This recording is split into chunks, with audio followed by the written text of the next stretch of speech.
Voice of media के मराठवाड़ा अधिवेशन के मौके पर उपस्थित लोकसभा में मेरे सहयोगी प्रीतमताई मुंडे,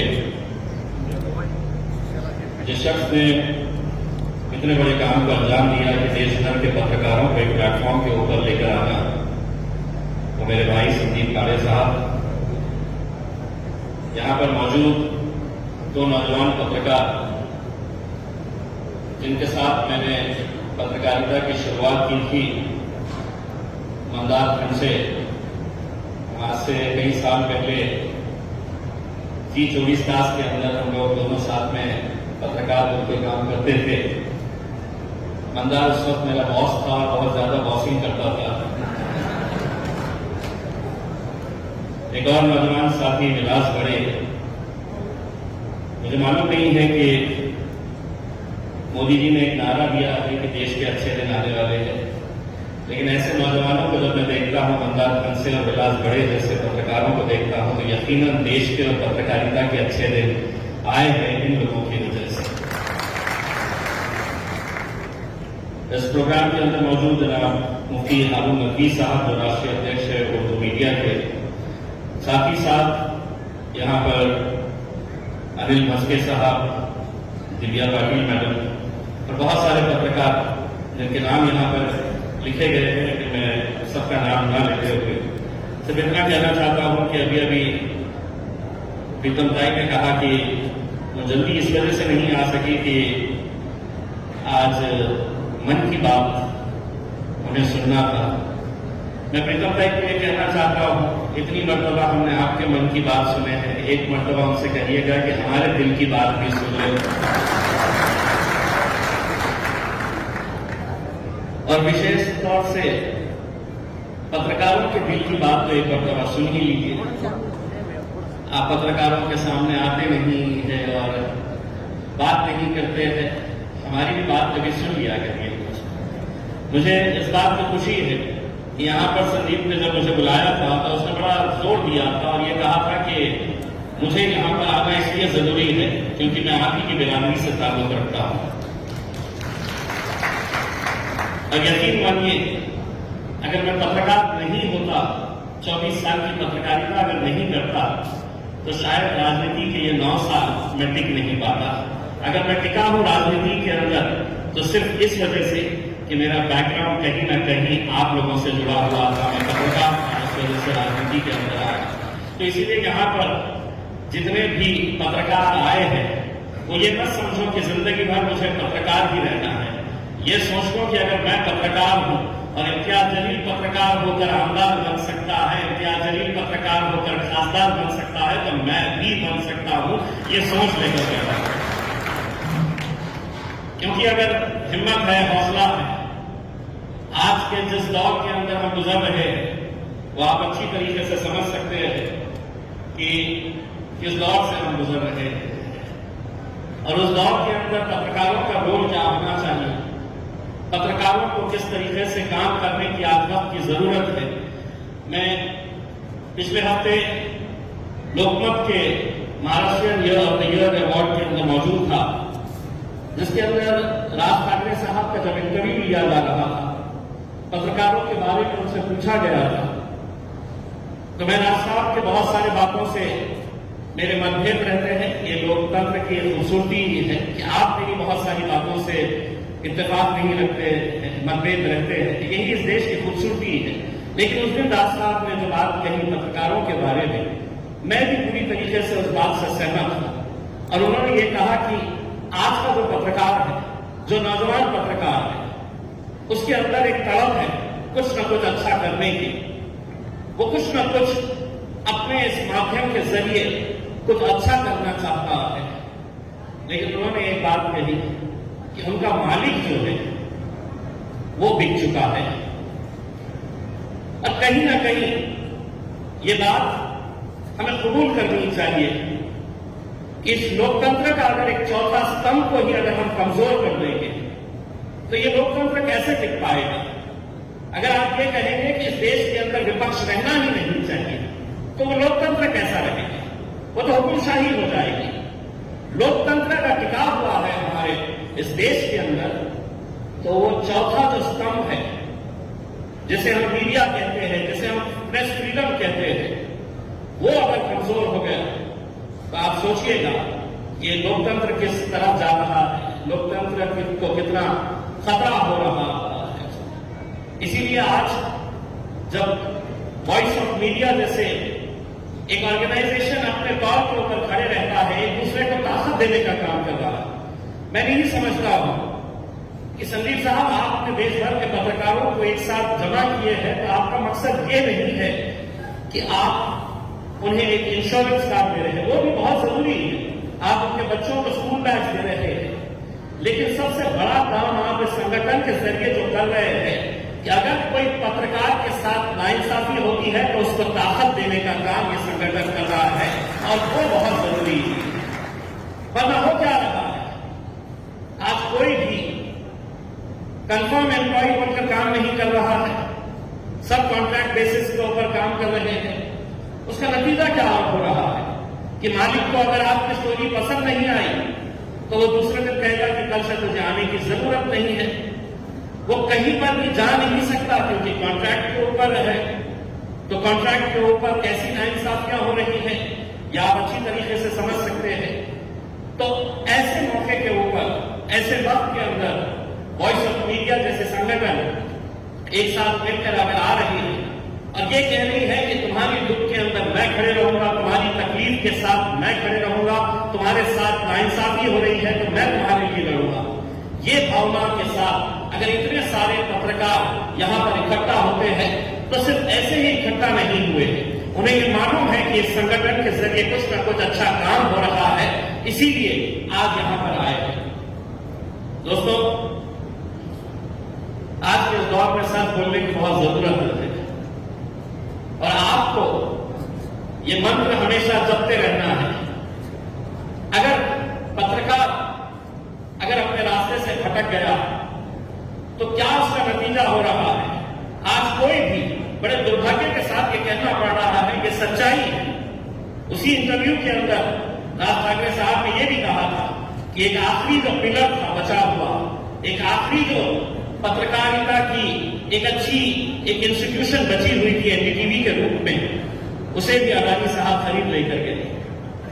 अगर इतने बड़े बड़े संस्थाओं को, अगर इतने बड़े बड़े मीडिया हाउसेस को अगर आज कॉर्पोरेट खरीद रहा है तो क्या आप समझते हैं ये ईमानदारी से पत्रकारिता कर पाएंगे? कहीं ना कहीं इन्हें अपने मालिकों को खुश करने का है, कहीं ना कहीं इन्हें अपना जो कमर्शियल इंटरेस्ट है उसे प्रमोट करना है।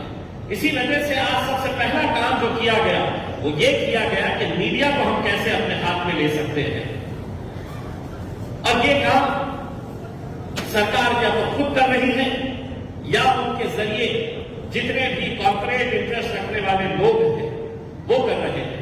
हम तो ये कहते हैं कि अडानी के पास इतना पैसा है कि हम अंदाजा नहीं लगा सकते। क्यों तुम अपना एक मीडिया हाउस खुद नहीं शुरू करते हैं? तुम क्यों दुकान लगा के बैठे हुए हैं और ये कह रहे हैं कि मैं हर एक की कीमत रखता हूं, मैं हर एक को खरीदने की ताकत रखता हूं, और वही किया जा रहा है कि पैसा फेंको इसे खरीद लो, पैसा फेंको इसे खरीद लो। आज पूरे मीडिया के मेन हाउसेस जो थे वो कहीं ना कहीं किसी न किसी कॉर्पोरेट के हाथ में चले गए। लेकिन इसका मतलब ये नहीं है कि हर इंसान बिक चुका है। मैं आज भी ये दावे के साथ कहता हूं कि मैंने जिस मंदार खनसे को आज से 25 साल पहले देखा था, उसकी जो ईमानदारी 25 साल पहले थी, 25 साल बाद भी मंदार खनसे ईमानदार है, मैं दावे के साथ कह सकता हूं। लेकिन मालिक का अगर बिक चुका है तो हम क्या करें? नौकरी तो हम सबको बचानी है। कहीं ना कहीं हमें इस बात की ये सोच सताती है कि कल मेरा क्या होगा। पहले 20, 25, 30 साल पहले अगर किसी को पत्रकार बनना होता था तो वो किसी अखबार के साथ जुड़ता था। फिर उसके बाद दौर आया इलेक्ट्रॉनिक मीडिया का, तो इलेक्ट्रॉनिक मीडिया के अंदर वो चले गया। लेकिन आज अगर आप पत्रकारिता करना चाहते हैं तो आपकी एक इंडिपेंडेंट वॉइस भी हो सकती है सोशल मीडिया के जरिए। क्योंकि सोशल मीडिया आज जिस तरीके से मजबूत हुआ है, अगर आप देखेंगे द प्रिंट, ये जो ऑर्गेनाइजेशंस सामने आए हैं, इतनी दिक्कतों के साथ ये कैसे आगे बढ़ रहे हैं, कहीं ना कहीं ये ईमानदारी के साथ पत्रकारिता कर रहे हैं। लोगों को भी ये हो चुका है कि हर रोज में कब तक टीवी चैनल के ऊपर एक दूसरे के बीच में दरारें पैदा करने के डिस्कशंस में सुनते रहो, समाज के अंदर मतभेद पैदा करने के, किसी ने कुछ तो भी फालतू बयान दे दिया और उसके ऊपर आधा घंटा 1-1 घंटा चर्चा हो रही है। मैं बड़े साहब में बताता हूं, मैं आपको ये बता दूं, मैंने 24 साल पत्रकारिता की, 12 साल में लोकमत के साथ था और 12 साल में एनडीटीवी के साथ था। मुझे आज भी याद है कि मुझे एनडीटीवी से एक असाइनमेंट दिया गया था कि जब प्याज की कीमतें 100 रुपये तक पहुंच चुकी थी, तो उस वक्त मुझे एक असाइनमेंट एनडीटीवी ने दिया था कि एक प्याज का किसान, एक आलू का किसान जो है, वो फसल लगाता है और फसल लगाने के बाद वो प्याज जब आ जाती है उसको वो मार्केट में ले जाता है, पुणे के मार्केट यार्ड में।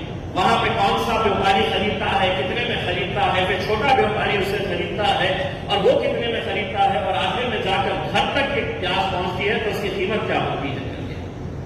एक स्टोरी कितनी देर की थी? तो महज 4 मिनट की स्टोरी थी। 4 मिनट की स्टोरी थी, लेकिन उस 4 मिनट की स्टोरी के लिए मुझे 15 दिन भगाया गया था। 15 दिन। कैसा? तो पुणे के बाहर शिरूर के पास एक किसान को हमने आइडेंटिफाई किया। वो किसान के पास प्याज लगी हुई थी, वो प्याज खेती के अंदर से निकाल रहा था। महज 20 सेकंड का शॉट लेना था, लेकिन सुबह 4 बजे उठ के हम वहां पर शिरूर के उस किसान के पास गए, एक दिन सिर्फ उस 20 सेकंड के शॉट को कवर करने के लिए कि किसान वहां पर अपने मजदूरों के साथ बैठ के खेत में से वो प्याज निकाल रहा है। वापिस आ गए। दूसरे दिन वो अपने गोडाउन के अंदर प्याज को साफ करके रख रहा है। तीसरे दिन वो प्याज उसके गोडाउन के अंदर तैयार है, एक ट्रैक्टर लाया गया है, वो ट्रैक्टर के अंदर है तो वो प्याज भरी गई है। हम वो ट्रैक्टर को फॉलो करते हुए शिरूर से हम मार्केट यार्ड पुणे के अंदर जाते हैं। प्याज लगाने की उसकी कीमत जो थी, कितने पैसे उसको लगे थे, उसको उगाने के अंदर उसकी मेहनत क्या गई थी। जब मार्केट यार्ड पहुंचते हैं तो वो प्याज की कीमत उसे कितनी दी जाती है। ताज्जुब होगा, आपको हैरानी होगी। जो मार्केट यार्ड के अंदर बैठे हुए लोग हैं, आपको लगेगा ये किसान है कि सब राजनीति से जुड़े हुए लोग हैं, ये राजनीति चलाने वाले लोग हैं।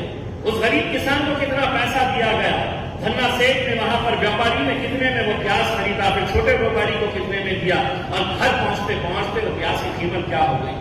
आज के दौर के अंदर बताइए कौन सा ऐसा चैनल है, कौन सा ऐसा अखबार है जो प्याज की कीमतों के ऊपर कोई अच्छी स्टोरी कर रहा है। आज किसान अगर मर रहा है तो आप बताइए कितने सारे अखबार हैं, कितने सारे टीवी चैनल हैं, क्या उसकी खबर बन के आती है? नहीं बनकर आती है। अगर एक किसान आत्महत्या कर रहा है, और ये हमारे सबके लिए बहुत ही दुर्भाग्य की बात होनी चाहिए, किसानों के बारे में हम बातें बहुत बड़ी बड़ी करेंगे, लेकिन महाराष्ट्र देश का वो राज्य है जहां पर सबसे ज्यादा अगर आत्महत्याएं किसानों की होती है तो वो इस महाराष्ट्र के अंदर होती है। ये कहीं ना कहीं हम सबको इसके बारे में सवाल उठाने की जरूरत है। मैं लोकसभा का सदस्य चुनने के बाद मला माहित आहे अनेक लोकांना हे प्रश्न पडला असेल 2019 मध्ये। अनेक पत्रकारांनी आपल्यामध्ये चर्चा करताना हे सांगितलं असेल, एकदा आमदार झाला तर त्याला खासदार व्हायचं आहे, शक्य आहे का? कोणालाही वाटलं नाही होतं की मी एकदा ऍक्सिडेंटल आमदार झालो होतो, मग खासदारकीसाठी उभे राहिलं तर अनेक पत्रकारांनी सांगितलं होतं शक्यच नाही, कशा होणार? खासदारकीसाठी लोक 20-30 वर्ष माझ्या कोणी घरामध्ये कोणी राजनीतीमध्ये नाही आले, माझ्या जवळचे कोणीही राजनीतीमध्ये नाही आले, पण मी निर्णय घेतला होता. कारण या देशामध्ये लोकशाहीच्या नावाने, आपण डेमोक्रेसीच्या नावाने सगळे अधिकार कुणाच्या हातात दिलेले आहेत? कुणाच्या हातात दिलेले आहेत? तर माझ्या आणि प्रीतमताई मुंडेच्या हातात दिलेले आहे. मी किती शिकलेला आहे मायने नाही, माझं एज्युकेशन क्वालिफिकेशन काय आहे काही मायने नाही. आज एका सरकारी ऑफिसमध्ये पिऊनची नोकरी पाहिजे, पिऊनची, तर त्याच्यामध्ये अट असते की कमीत कमी 8वी 9वी शिकलेला. मला खासदार व्हायचे, मी अंगोठा छापी असला तरी मी खासदार होऊ शकतो. हे खरी गोष्ट आहे की नाही आहे? म्हणून जेव्हा मी लोकसभेमध्ये पहिल्यांदा गेलो, माझ्या पार्टीचे अध्यक्ष बॅरिस्टर असदुद्दीन अवैसी साहेबांच्या सोबत मी बसलेलो होतो, पहिला होतो दिवस ते. आणि एक प्रीतमताईला माहित आहे की एक क्वेश्चन आर 0 आर त्याला म्हणतं, त्याच्यामध्ये एका मिनिटामध्ये आपण आपलं जे कॉन्स्टिट्युएन्सीचा मुद्दा जे आहे ते आपण एका मिनिटामध्ये ते सांगू शकतो कि मेरे कॉन्स्टिट्युएंसी के अंदर पानी का मसला है, कोई कहेगा रास्ते नहीं है, कोई कहेगा रेलवे ओवरब्रिज चाहिए, लेकिन 1 मिनट के अंदर 1 मिनट के बाद वो स्पीकर साहब बिल बता देते. तो मेरा पहला दिन वहां पे बैठा हुआ था, तो वो चल रहा था, तो एक सांसद जो है वो ऐसा पेपर लेके पढ़ रहा था, मेरे चुनावी क्षेत्र में रास्ते. तो मैं बोला 1 मिनट इसको बोलना है, ये 1 मिनट बगैर बोल नहीं सक रहा है. तर मी ओवैसी साहेबांना विचारले की मी बोला साहेब, मी काल सेंट्रल हॉलमध्ये या खासदारासोबत बसलेलो होतो, मी चहा घेतलं की त्याच्यात ते सेकंड टर्म आहे आणि तरी ते 1 मिनिटासाठी ते बगैर पेपर के वो बोल नहीं सक रहा है. तो ओवैसी साहब मुझे देखकर हंसे और उन्होंने मुझसे कहा, अभी तुम देखते जाओ, यहां पर जो बैठे हैं तकरीबन 80% लोग जो है वो तुमको ऐसे ही मिलेंगे. मला असं वाटलं की 80% म्हणजे जरा जास्त झालेला आकडा, 80% होऊ शकत नाही. त्यांचे काय आहे, त्यांचे 300 पेक्षा जास्त आहे. प्रीतमताई मला काय म्हणते 70. आणि मी आपल्याला स्पष्टपणे सांगतो की जेव्हा आम्ही पार्लमेंटचे सेशन्स अटेंड केलं तर ओवैसी साहेब खोटं बोलत होते. 83% नाही आहे, 85% आहे. पण हे नाही आहे की कोणत्या पार्टीची, त्यांनी बोलत नाही कोणत्या पार्टीची, पण हे खरी गोष्ट आहे. आज 10 ते 15% 15% जे मेंबर्स ऑफ पार्लमेंट आहे ते हाऊस रन करत आहे. आणि त्याच्यामध्ये स्पष्टपणे बोलणार, राजनैतिक मतभेद काही असू द्या, जेव्हा मी हिना गावितला बघतो, जेव्हा मी आपले एकनाथ शिंदे साहेबांचा श्रीकांत शिंदेला बघतो, विखे पाटील साहेबांच्या मुलाला बघतो, सुजय विखेला आणि प्रीतम मुंडेला बघतो, तर मोदी साहेबांचा पुन्हा ते वाक्य मला आठवतं कि देश के दिन अच्छे आने वाले हैं, कब आने वाले हैं पता नहीं है, लेकिन इन्हें देखकर मैं यकीन के साथ कहता हूं कि देश के अच्छे दिन इन लोगों की वजह से आने वाले हैं, क्योंकि ये नौजवान हैं और बोलने की इनके अंदर तड़प है. आज आप लोग देखते होंगे मैं किस तरह से डरता हूं. मैं डरता नहीं हूं इसलिए कि मुझे राजनीति के अंदर जिंदगी भर रहना है, ऐसा नहीं है. संदीप भाई एक्सीडेंटली एमएलए बन गया, लोग कहते थे कि ये खासदार कभी बन ही नहीं सकता है, बन गया. अब मुझे जब आपने इन्विटेशन दिया और आपने कहा कि मुझे आना है इस कार्यक्रम के अंदर, क्योंकि मैं सिर्फ एक खासदार नहीं हूं बल्कि एक पुराना पत्रकार भी हूं, तो मैं आपको इसलिए नहीं बोल सका कि अगर 2024 में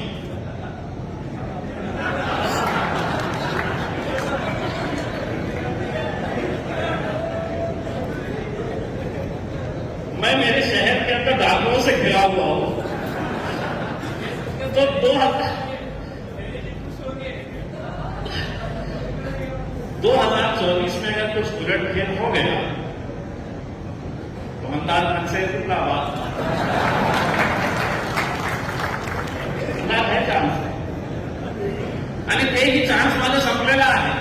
मी कुठला सो कॉल्ड सेक्युलर पार्टीमध्ये काम केलं असतं तर बहुतेक ते एक्सेप्टही केलं असतं. मी पुन्हा त्यांच्याकडे होतो ते जाणं. दोस्तों, आज बहुत जरूरी है कि हम सच के लिए लड़ते रहे, कितनी भी कठिनाइयां आ जाए, कितनी भी तकलीफें आ जाए। मैं आज जिन मुद्दों को लेकर चल रहा हूं उसमें एक मुद्दा मैं यहां पर खास तौर से बताना चाहता हूं। मैं जब चुनकर आया और यहां पर प्रीतम बैठी हुई है, मैंने एक मुद्दे को उठाया। मैं इस राज्य के अंदर मैं किसी का पुतला बने, मैं उसके हाथ में नहीं हूं। किसी का स्मारक बने, मैं उसके हाथ में नहीं हूं। और मैं जमकर विरोध किया जब औरंगाबाद में उस वक्त इस महाराष्ट्र राज्य के जैसे हम महानायक कहेंगे, जैसे लोक नेता कहेंगे, आदरणीय गोपीनाथ मुंडे साहब का स्मारक जालना रोड के ऊपर बनने वाला था। मैंने विरोध किया और मैंने कहा कि मैं जितना गोपीनाथ मुंडे साहब को जानता हूं, अगर जीते जी अगर उनसे पूछते कि मरना सबको है, मुझे भी मरना है, आपको भी मरना है, मेरे मरने के बाद मेरे नाम का स्मारक बनना चाहिए या मेरे नाम का स्कूल बनना चाहिए, अस्पताल बनना चाहिए, तो गोपीनाथ मुंडे साहब 1 मिनट का भी वक्त नहीं लेते और वो कहते कि मेरे नाम का या तो स्कूल खोलना या अस्पताल खोलना। ये ऐसे लोगों की महानता थी। लेकिन जेव्हा मी विरोध करायला सुरुवात केली,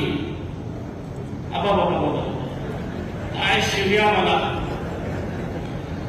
आणि ज्या भाषेचा वापर करण्यात येत होता, ज्या धमक्या आणि सगळ्यात जास्त धमक्या आणि सगळ्यात जास्त शिव्या महाराष्ट्रामधून कुठे आले असेल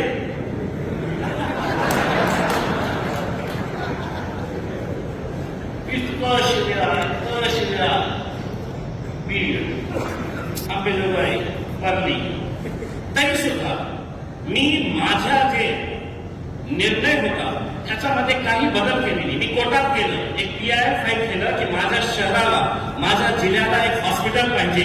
आज मला अभिमान आहे की तिथे 400 बेडचे हॉस्पिटलचं काम आज तिथे सुरू आहे। त्याच जागेवर तिथे आपण स्मारक बांधणार होते आणि मी राजनीती काही असू द्या, मी सरकारला पत्र पाठवलेले आहे।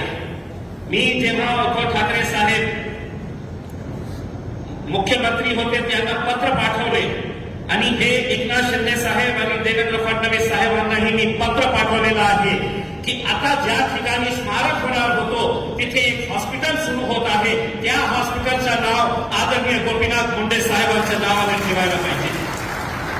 मी पत्र लिहून, राजनीतीमध्ये ऐसा है कि जैसी पत्र लिखा तो लोगों ने बोले तुम्ही बीजेपीचे होते ना, मी म्हटलं नाही, ते लोक नेते होते आणि सर्वांचे नेते होते। आज ज्या घाणेरडी राजनीती आपण बघत आहे या राज्यामध्ये, हे महाराष्ट्राची संस्कृती नाही होती, कधीही नाही होती। आज गोपीनाथ मुंडे साहेबांचा, विलासराव देशमुखांचा साहेबांचा किंवा मनोहर जोशी साहेबांचा, त्यांच्या काळात राजनैतिक मतभेद काही असू द्या, पण कोणीही एकमेकांना अरेवारीच्या भाषामध्ये बोलत नाही होते। आज टीव्हीवर आपण काय भाषेचा वापर करत आहे, कुठे चाललेला आहे? राजनीतीमध्ये इतक्या खालच्या पातळीवर जाणं म्हणजे हे महाराष्ट्राची संस्कृती कधी नाही होती, पण आपण दररोज हे बघत आहे। मैंने एक PIL ये फाइल किया था, दूसरा PIL मैंने फाइल किया जब मैंने बहुत लेवल के ऊपर लड़ा, तो मैंने ये कहा कि कोरोना के पीरियड के अंदर जितने सारे लोग मरे हैं वो सिर्फ कोरोना के वायरस की वजह से नहीं मरे हैं। हमारे पास अस्पताल थे तो डॉक्टर्स नहीं, डॉक्टर्स थे तो नर्सेस नहीं, नर्सेस थे तो इक्विपमेंट्स नहीं, और फिर हम बड़ी बड़ी बातें कर रहे थे कि हमने कितनी बड़ी सुविधाएं दी है करके। मैंने दूसरा PIL हाईकोर्ट के अंदर यह फाइल किया कि जितने भी सरकारी अस्पताल है महाराष्ट्र के अंदर, पहले मैंने सिर्फ अपने जिले के हद तक किया कि इतने सारे वैकेंसीज वहां पर मौजूद है, और मैं वकील नहीं हूं, मैंने लॉ नहीं किया हूं, लेकिन मैं हाईकोर्ट के अंदर मैं ये केस पिछले 1.5 साल से खुद वकील बनकर खड़े रहकर मैं लड़ता हूं। और ये अदालत को मैंने बताया कि ये हमें हॉस्पिटल्स में जाने वाले लोग, मुझे अगर कुछ हो जाए तो देश का सबसे बड़े जो हॉस्पिटल्स है वो हमारे लिए मुफ्त है, मेरे लिए भी और प्रीतम भाई के लिए, क्योंकि हम खासदार हैं। लेकिन हमें खासदार बनाया किसने है? तो हमें खासदार आप लोगों ने बनाए हैं। अगर मैं कहूंगा कि मुझे बहुत इलाज मिलना चाहिए और तुम मर जाओ। तुम्हारे पास पैसा है तो प्राइवेट हॉस्पिटल में चले जाओ। आज उस पीआईएल का नतीजा है कि आज हाईकोर्ट ने यह आदेश किया है कि 31 सितंबर तक महाराष्ट्र के पूरे कॉलेजेस के मेडिकल हॉस्पिटल्स के अंदर क्लास 1, क्लास 2, क्लास 3, क्लास 4 ऐसे कुल मिलाकर 7,000 पोस्ट है। 7,000 पोस्ट अब महाराष्ट्र के हॉस्पिटल्स में अगर भरे जा रही है तो तुमच्या या खासदाराच्या पीआयएलमुळे, जनहित याचिकामुळे आणि परवा एक तिसरा पीआयएल फाईल केलं।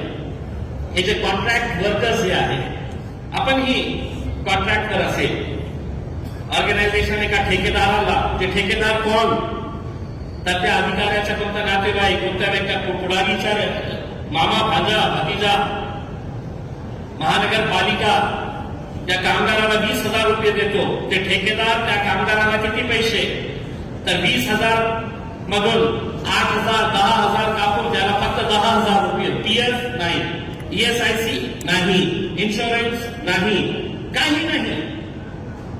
मग ते बिचारा कामगार जेव्हा त्याच्याकडे ठेकेदाराकडे जातो तर ठेकेदार म्हणतो तू उद्यापासून यायचं नाही, तुम्हाला प्रश्न विचारतो।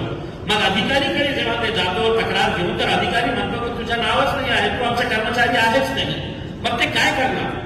10-10, 12-12 वर्षापासून 10-12 वर्षापासून जे लोक काम करत आहे, पगार किती? 8,000, 10,000, 12,000। अरे मिनिमम वेजेस ऍक्ट प्रमाणे पण नाही आहे। तर मी 1.5 वर्षापासून मी त्याच्यावर सखोल स्टडी करत होतो आणि 8 दिवसापूर्वीच मी तिसरा एक पीआयएल हायकोर्टमध्ये फाईल केलेला आहे। आता त्याचे नोटिसेस बजावण्यात आलेला आहे आणि मी आपल्याला स्पष्टपणे सांगतो की येणाऱ्या काळामध्ये जितके कॉन्ट्रॅक्टवर वर्कर्स आहेत त्यांचा खूप फायदा याच्यामुळे होणार आहे। फक्त आपल्याला ये सांगू इच्छितो कि आज के इस दौर के अंदर अच्छी पत्रकारिता करिएगा।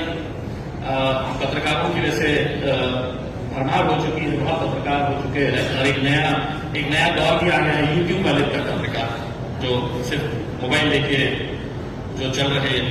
मेरे शहर में मुझसे इतनी मोहब्बत करते हैं, कहीं पर एक्सीडेंट हो गया तो सीधा जाके पूछे क्या जेल रात में क्या आग लगी बिल्डिंग के तो फायर ब्रिगेड आई थी क्या, नहीं पूछते इम्तियाज जलील आया था क्या। तर पत्रकारिता करिए, हर एक इंसान को करने का अधिकार है, लेकिन ईमानदारी से अगर पत्रकारिता करेंगे आप तो यकीन मानिए रात में नींद बहुत अच्छी आएगी। और कहीं ना कहीं जिन लोगों का हमने यहाँ पर सत्कार किया है उसमें से काफी बुजुर्ग, काफी सीनियर पत्रकार लोग थे। आप उनके साथ बैठिएगा, उनसे पूछिएगा कि उस दौर की पत्रकारिता में और आज की पत्रकारिता के अंदर क्या फर्क है। बहुत अफसोस के साथ ये कहना पड़ता है। मैं आप लोगों के बारे में नहीं कह रहा हूं, लेकिन पत्रकारिता भी अब एक दुकानदारी की तरह हो गई है। इसे कहीं ना कहीं हम और आप मिलकर बदल सकते हैं। मेरा मतलब यह है कि अगर 2024 में अगर कुछ मामला हेर फेर हो गया तो मैं भी आप ही की बिरादरी के अंदर आऊंगा और संदीप से कहूंगा कि एक आध पोस्ट मेरे लिए भी वॉइस ऑफ मीडिया के अंदर रखना, मैं आपको जरूर ज्वाइन करूंगा उसमें। मैं आप तमाम लोगों को बहुत बहुत शुभकामनाएं देता हूं और खासतौर से संदीप को और उनकी पूरी टीम को जिन्होंने इतने सारे पत्रकारों को यहाँ पर जमा किया है, मुझे बुलाया है, बहुत बहुत धन्यवाद। Thank you very much.